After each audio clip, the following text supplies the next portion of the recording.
Bharat Ratna doctor Bhimrao Ambedkar ಅವರಿಗೆ ಕೋಟಿ ಕೋಟಿ ನಮನ. ಇವರ ಜೀವನವನ್ನು ಆಧರಿಸಿ ಈ ಧಾರಾವಾಹಿಯನ್ನು ನಿರ್ಮಿಸಲಾಗಿದೆ. ರಾಷ್ಟ್ರಕ್ಕೆ, ರಾಷ್ಟ್ರದ ಜನರಿಗೆ ಅಂಬೇಡ್ಕರರ ಕೊಡುಗೆ ಅಪಾರ. ಹಲವಾರು ಅಧಿಕೃತ ಪುಸ್ತಕಗಳನ್ನು ಆಧರಿಸಿ ಈ ಕಥೆಯನ್ನು ತಮ್ಮ ಮುಂದೆ ಇಡಲಾಗಿದೆ. ಈ ಧಾರಾವಾಹಿಯನ್ನು ವಾಹಿನಿಯು ನಿಷ್ಠೆಯಿಂದ ನಿರ್ಮಿಸಿದ್ದು, ಬಾಬಾ ಸಾಹೇಬರ ಜೀವನ ಮತ್ತು ಸವೆಸಿದ ಹಾದಿ ಪ್ರತಿಯೊಬ್ಬರಿಗೂ ಸ್ಫೂರ್ತಿ ನೀಡುತ್ತದೆ ಎಂಬುದನ್ನು ವಾಹಿನಿಯು ಬಲವಾಗಿ ನಂಬಿದೆ. ಇಲ್ಲಿವರೆಗೂ ಆ ಭೀಮರಾವ್ ನಮ್ಮ ಜೀವನದಲ್ಲಿ ಕಷ್ಟ ಕೊಟ್ಟಿರೋದೇ ಹೆಚ್ಚು. ಅಷ್ಟೇ ಅಲ್ಲದೆ ಇವತ್ತು ನಮ್ಮ ಜೀವನ ಮೂರ ಬಟ್ಟೆ ಆಗಿ ಕೆಲಸ ಇಲ್ದೇನೆ ಒದ್ದಾಡ್ತಾ ಇದ್ರೆ ಇಲ್ಲಿ ಇವರೆಲ್ಲ ಸೇರ್ಕೊಂಡು ಭೀಮನ್ ಹುಟ್ಟುದಬ್ಬನ ವಿಜೃಂಭಣೆಯಿಂದ ಆಚರಿಸ್ತಾ ಇದ್ದಾರೆ. ನಾವೆಲ್ಲರೂ ಈಗ ನೋಡ್ತಾ ನಿಂತಿದ್ದೀವಿ. ನಮ್ಮ ಕೈಲಿ ಏನು ಮಾಡೋದಿಕ್ಕಾಗ್ತಿಲ್ಲ. ನಾವು ಹೆಂಗಾದ್ರೂ ಇರಲಿ, ಅವರಿವತ್ತು ಇವ್ರ ಹಬ್ಬನೂ ಮಾಡ್ತಾರೆ, ಹಬ್ಬದ ಊಟನೂ ಮಾಡ್ತಾರೆ. ಆಚರಣೆ ಮಾಡೋ ಹೊತ್ತಲ್ಲಿ ಅವ್ರ ಕಣ್ಣಲ್ಲಿ ನಮ್ಮ ಕೆಲಸ ಹೋಯ್ತು ಅನ್ನೋ ಖುಷಿ ಕಾಣ್ತಾ ಇರುತ್ತೆ. ಬೇರೆಯವ್ರ ಬಗ್ಗೆ ನನಗೆ ಗೊತ್ತಿಲ್ಲ, ಆದರೆ ನಾನಂತೂ ಸಂತೋಷ ಪಡ್ತಾ ಇದ್ದೀನಿ. ಯಾಕಂದ್ರೆ ನೀವು 3 ಜನ ನನ್ನ ಜೊತೆ ಹೇಗೆ ನಡ್ಕೊಂಡ್ರೋ ಇವತ್ತು ನೀವೆಲ್ಲರೂ ಅದೇ ಸ್ಥಿತಿನಲ್ಲೇ ಇದ್ದೀರಾ. ನೀವು 3 ಜನ ಈಗ ನಿರುದ್ಯೋಗಿಗಳು ಕಣ್ರಪ್ಪ.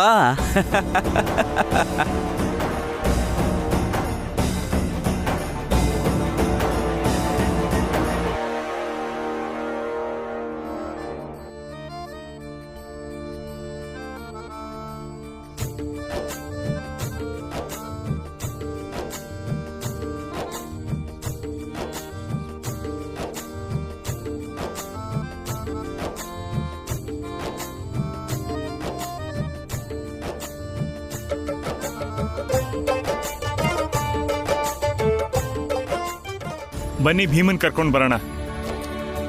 ಭೀಮಾ, ಭೀಮಾ ಬಾಪ ಹೊರಗೆ, ನಾವು ಸಿದ್ಧ ಇದ್ದೀವಿ. ಭೀಮಾ,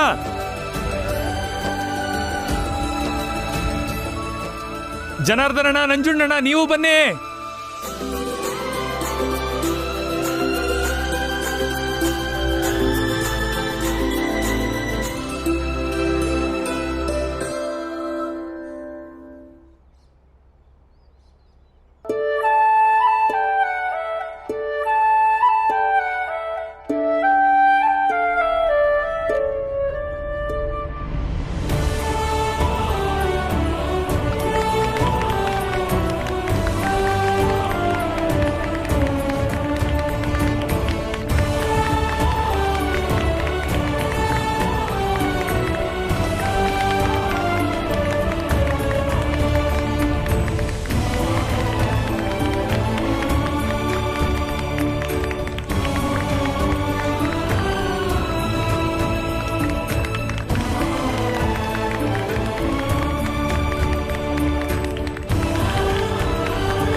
ಬಾ ಭೀಮಾ, ನಮ್ಮನ್ನು ಉದ್ದೇಶಿಸಿ ಮಾತಾಡ್. ಬಾ, ವೇದಿಕೆ ಮೇಲೆ ಹೋಗು.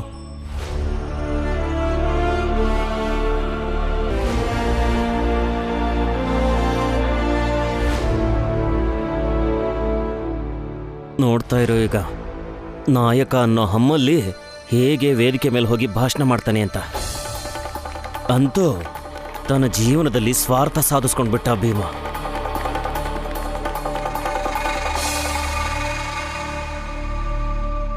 ಹಾ ಭೀಮಾ ಬಾ. ಬಾ ಭೀಮಾ, ಬಾ.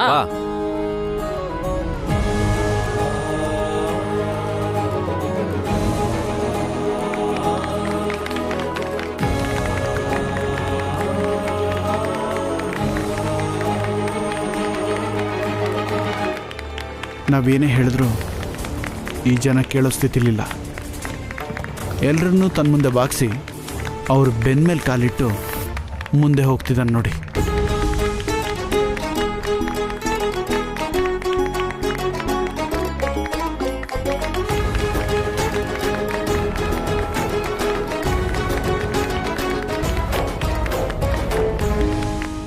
ಹಾಗಾಗಲ್ಲ ಜನಾರ್ದನಣ್ಣ.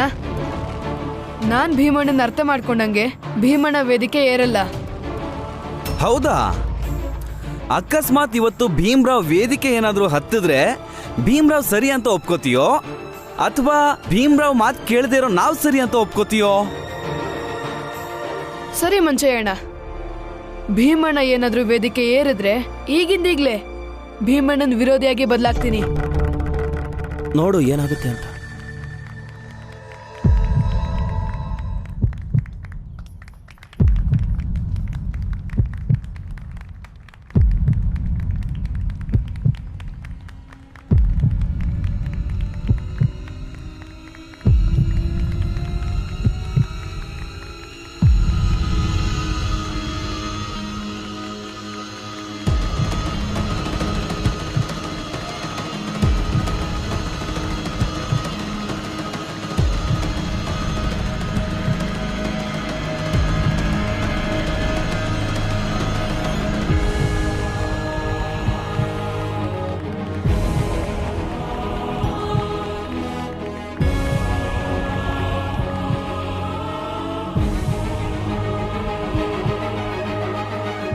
ಸಾಕು, ನಾನು ಇದಕ್ಕಿಂತ ಮುಂದೆ ಹೋಗಲ್ಲ.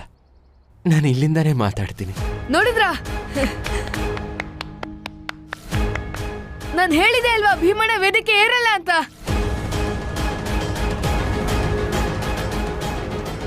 ಆದ್ರೆ ಭೀಮಾ ವೇದಿಕೆ ಮೇಲೆ ಯಾಕೆ ಹೋಗಲ್ಲ ಅಂತಿದ್ಯಾ? ಇಷ್ಟೆಲ್ಲ ತಯಾರಿ ನಿನಗೋಸ್ಕರನೇ ಮಾಡಿರೋದು. ಯಾಕಂದ್ರೆ ಆನಂದಣ್ಣ, ನನ್ನ ಬಗ್ಗೆ ನಾನು ಯಾವತ್ತೂ ಯೋಚನೆನೇ ಮಾಡಿಲ್ಲ. ನಾನು ಹೇಗೆ ಸಾಗಬೇಕು, ಎಷ್ಟು ಎತ್ತರಕ್ಕೆ ಬೆಳಿಬೇಕು ಅಂತ. ನನ್ನ ಯೋಚನೆ ಸದಾ ಒಂದೇ ಆಗಿತ್ತು, ನಾನು ಎಲ್ಲೇ ಇದ್ರು ನಮ್ಮ ಜನರ ಜೊತೆನೇ ಇರಬೇಕು ಅಂತ. ನಿನಗೆ ನೆನಪಿರ್ಬೇಕಲ್ವಾ ಆನಂದಣ್ಣ, ಚಿಕ್ಕ ವಯಸ್ಸಲ್ಲಿ ನಾವು ಸತಾರದಲ್ಲಿದ್ದಾಗ ನನಗೆ ಮಾಲೆ ಹಾಕ ಕೆಲವ್ರು ಬಂದಿದ್ರು. ಆಗ ಅಪ್ಪನೇ ಅಡ್ಡ ಬಂದು ಹೇಳಿದ್ರಲ್ಲ, ಹೀಗೆ ಮಾಲೆ ಹಾಕೋದ್ರಿಂದ ಒಬ್ಬ ವ್ಯಕ್ತಿ ನಾಯಕನಾಗ್ತಾನೆ. ಇಲ್ಲಿ ನಾನು ನಾಯಕನಲ್ಲ, ಒಬ್ಬ ಯೋಧನಾಗಕ್ಕೆ ನಿಂತಿದ್ದೀನಿ.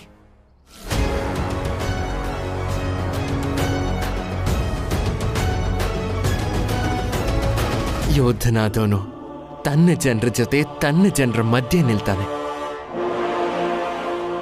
ಯಾವ ವೇದಿಕೆಗೂ ಆಸೆ ಪಡಲ್ಲ.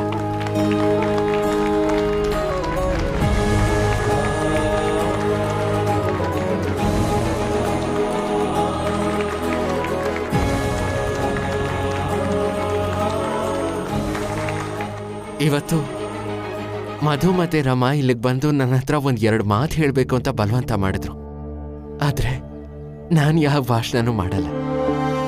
ನಾನು ಇಷ್ಟು ಮಾತ್ರ ಹೇಳಕ್ ಇಷ್ಟಪಡ್ತೀನಿ, ನಾವೆಲ್ಲರೂ ಎಲ್ಲಿವರೆಗೂ ಮನುಷ್ಯತ್ವ ಉಳಿಸ್ಕೋತೀವೋ ಅಲ್ಲಿವರೆಗೂ ನಾವು ಒಂದಾಗಿರ್ತೀವಿ. ಯಾವತ್ ನಾವು ಒಟ್ಟಾಗಿ ನಿಲ್ಲೋದಿಲ್ವೋ ಆವತ್ ನಾವು ಕೆಳಜಾತಿಯನ್ನು ಕೀಳರಿ ಮೇಲೆ ಸತ್ತು ಹೋಗ್ತೀವಿ. ಯಾಕಂದ್ರೆ ಇಡೀ ಸಮಾಜ ಮೇಲ್ನೋರ್ ಆಡಳಿತದಲ್ಲಿದೆ. ಸಾಮಾಜಿಕ ವ್ಯವಸ್ಥೆಗಳನ್ನ ಅವರೇ ಮಾಡಿರೋದು. ಶಕ್ತಿ ಕೂಡ ಅವ್ರ ಹತ್ರನೇ ಇರುತ್ತೆ, ಆಡಳಿತ ಕೂಡ ಅವ್ರ ಕೈಯಲ್ಲೇ ಇದೆ. ಈ ಸಮಾಜದಲ್ಲಿದ್ದು ನಾವು ಏನನ್ನಾದ್ರೂ ಸಾಧಿಸ್ಬೇಕು ಅಂತಿದ್ರೆ, ನಾವು ಗೆಲ್ಬೇಕು ಅಂತಿದ್ರೆ ನಮ್ಮ ಒಗ್ಗಟ್ಟನ್ನ ನಮ್ಮ ಶಕ್ತಿಯಾಗಿ ರೂಪಿಸ್ಕೊಳ್ಬೇಕಾಗಿದೆ.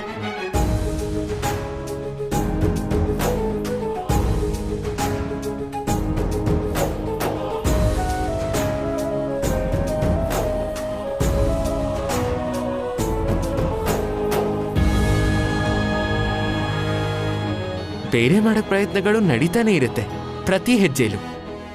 ಆದ್ರೆ ಪ್ರತಿ ಹಂತದಲ್ಲೂ ನಾವು ಪಾಠ ಕಲಿತಾನೆ ಇರಬೇಕು.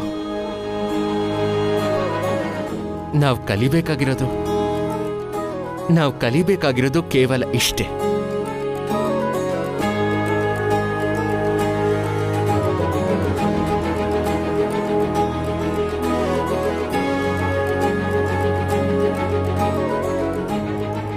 ನಾನು, ನೀವು, ನಾವೆಲ್ಲರೂ ಈ ಕೈಯಲ್ಲಿರೋ ಒಂದೊಂದು ಬೆರಳಿದ್ದ ಹಾಗೆ. ಈ ಬೆರಳುಗಳನ್ನ ಒಟ್ಟಾಗಿ ಮಡಿಸಿದಾಗ ನಾನು ಅನ್ನೋದು ನಾವಾಗುತ್ತೆ. ಮತ್ತಿವತ್ತಿನ ನಂತರ ನಾವೆಲ್ಲರೂ ಒಟ್ಟಾಗಿ ಬದುಕೋಣ.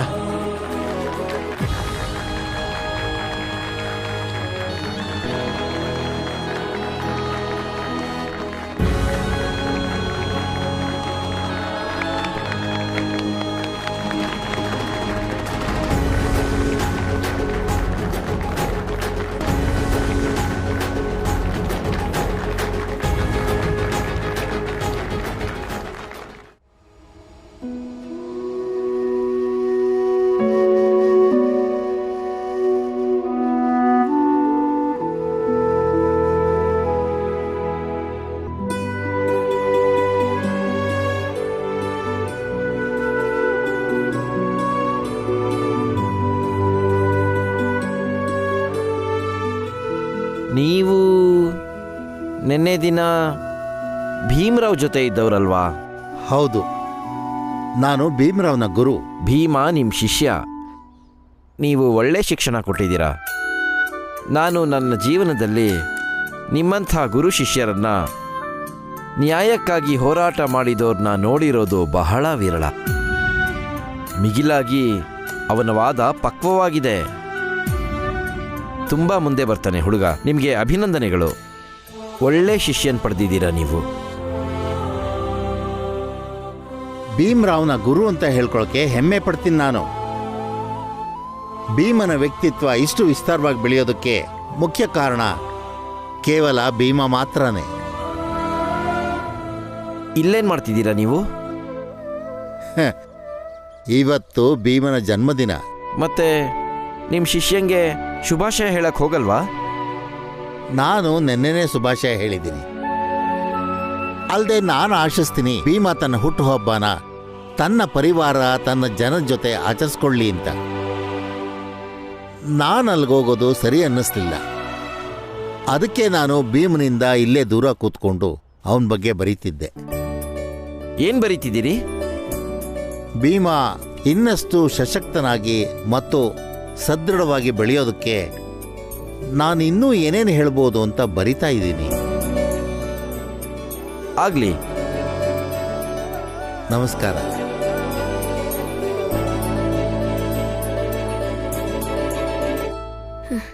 ಭೀಮಣ್ಣ, ನನ್ನ ಕಡೆಯಿಂದ ನಿಮ್ಮ ಜನ್ಮದಿನಕ್ಕೆ ಉಡುಗೊರೆ. ಅಯ್ಯೋ, ಬೆಳಗಿಂದ ಹೇಳ್ತಿದ್ದಾನೆ ಭೀಮಣ್ಣಂಗೆ ವಿಶೇಷವಾದ ಉಡುಗೊರೆ ಕೊಡ್ತೀನಿ ಅಂತ.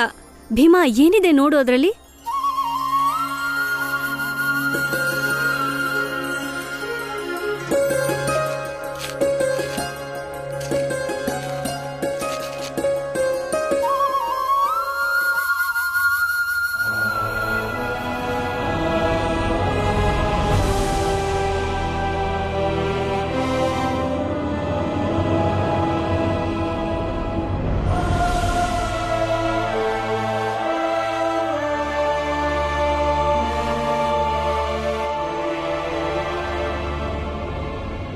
ಬೇಗ ಕೆಲಸ ಮುಗಿಸಿ ಇನ್ನೂ ಸಾಕಷ್ಟು ಪುಸ್ತಕ ಕಳಿಸ್ಬೇಕು.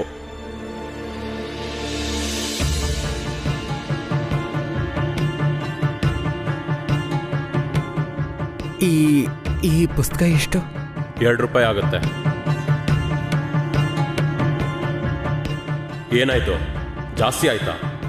ಕೊಂಡ್ಕೊಳಕ್ಕಾಗಲ್ವಾ? ಮತ್ತೆ ಸುಮ್ಮನೆ ಯಾಕೆ ಖರೀದಿ ಮಾಡೋ ನಾಟಕ ಆಡ್ತೀರಾ? ಸುಮ್ಮನೆ ಹೋಗೋ, ಸಮಯ ಇಲ್ಲ.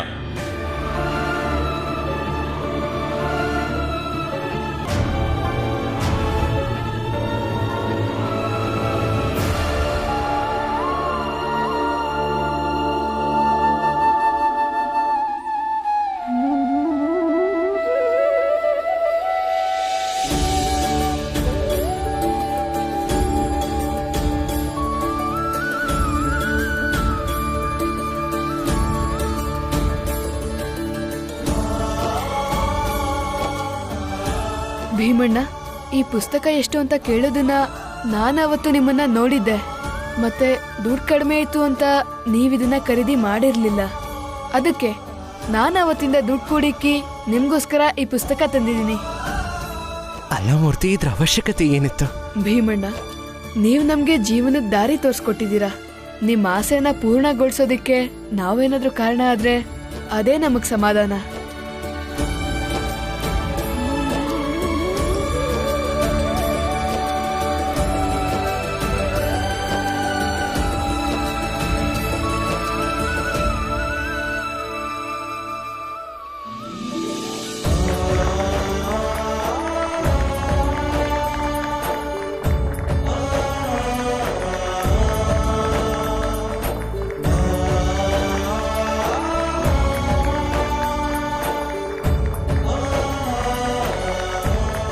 Thank you.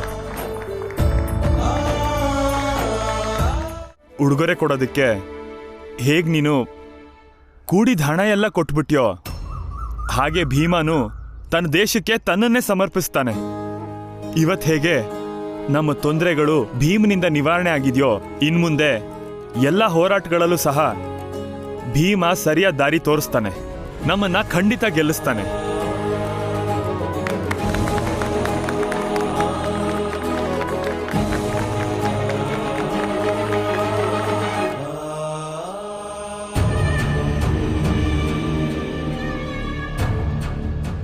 ನೀವೇನು ಮಾತಾಡ್ತಿಲ್ಲ, ಏನಾದರೂ ಮಾತಾಡಿ. ಅಪ್ಪ, ನಾವು ಸೋಲು ಒಪ್ಕೋಬಾರ್ದಪ್ಪ.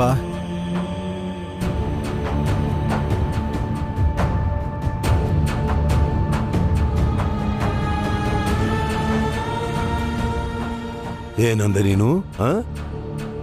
ನಾವು ಸೋಲ್ ಒಪ್ಕೋಬಾರ್ದು ಅಂತನಾ? ನಾವು ಸೋತಿದೀವಿ ಕಾಣ್ರೋ, ಸೋತಿದೀವಿ ಆ ಭೀಮ್ರಾವ್ನಿಂದ. ಜೀವನದಲ್ಲಿ ಮೊದಲನೇ ಸಲ ಸೋಲ್ ಕಂಡಿರೋದು ನಾನು. ಇದೆಲ್ಲ ಆಗಿರೋದು ನಿಮ್ಮಂತ ನಾಲಾಯಕರಿಂದ ಅಂತ ತಿಳ್ಕೊಳ್ಳಿ. ಸುಮ್ಮನೆ ಬಿಡಲ್ಲ ನಾನು ನಿಮ್ಮಿಬ್ರನ್ನು, ಸುಮ್ಮನೆ ಬಿಡಲ್ಲ, ಸುಮ್ಮನೆ ಬಿಡಲ್ಲ ನಿಮ್ಮನ್ನ, ಸುಮ್ಮನೆ ಬಿಡಲ್ಲ, ಸುಮ್ಮನೆ ಬಿಡಲ್ಲ, ಸುಮ್ಮನೆ ಬಿಡಲ್ಲ.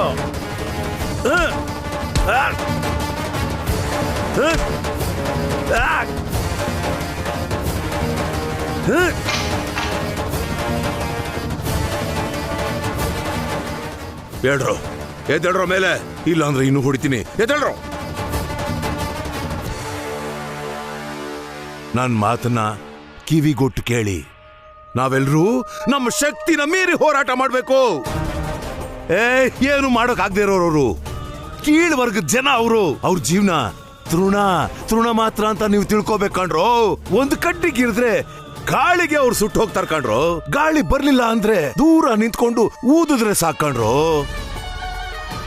ನಾಶ ಆಗ್ತಾರೆ, ಎಲ್ರೂ ಸರ್ವನಾಶ ಆಗ್ತಾರೆ. ಆಗ ನೀವಿಬ್ರು ಇದೇ ತರ ಅವ್ರನ್ನ ಹೆದರ್ಸ್ತಾನೆ ಇರಿ. ಎಲ್ಲಿವರೆಗೂ ಬಿಡಬೇಡಿ ಅಂದ್ರೆ ಈ ನೋವನ್ನ ನೀವು ಪಾಠವಾಗಿ ಇಟ್ಕೊಂಡು ತರಗೆಲೆಯಲ್ಲಿ ಕಟ್ಟಿರೋ ಆ ಭೀಮ್ರಾವ್ ಜೀವನನ ಸರ್ವನಾಶ ಮಾಡಿದೀವಿ ಅಂತ ನನ್ನ ಹತ್ರ ಹೇಳ್ಬೇಕು.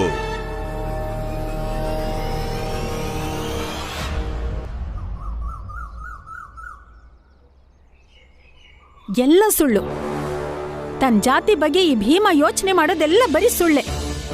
ಮತ್ತೆ ಈ ಕೇಲುಸ್ಕರ್ ಗುರುಗಳು ಭೀಮನ್ಗೆ ಬುದ್ಧಿ ಹೇಳೋದ್ರ ಜೊತೆಗೆ ನಂಗೂ ಹೇಳಕ್ ಬರ್ತಾರೆ.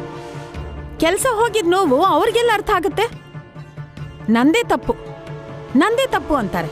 ನಾವ್ಯಾರೂ ಸರಿ ಇಲ್ಲ, ಭೀಮನ್ ಹುಟ್ಟದಬ್ಬ ಮಾಡೋದ್ ಮಾತ್ರ ಸರಿ. ನಡೀಲಿ ಹುಟ್ಟದಬ್ಬ. ಕೈಯಲ್ಲಿದ್ ಕೆಲಸ ಹೋಯ್ತು, ಇನ್ ಜನ ನನ್ನನ್ನ ಕೆಲ್ಸಕ್ ಬಾರ್ದೋಳು ಅಂತ ಕರೆದ್ರು ಕರೀತಾರೆ. ತಪ್ಪ ಆಲೋಚನೆ ಮಾಡ್ತಾ ಇದೆಯಾ ಜಿಜಾಬಾಯ್?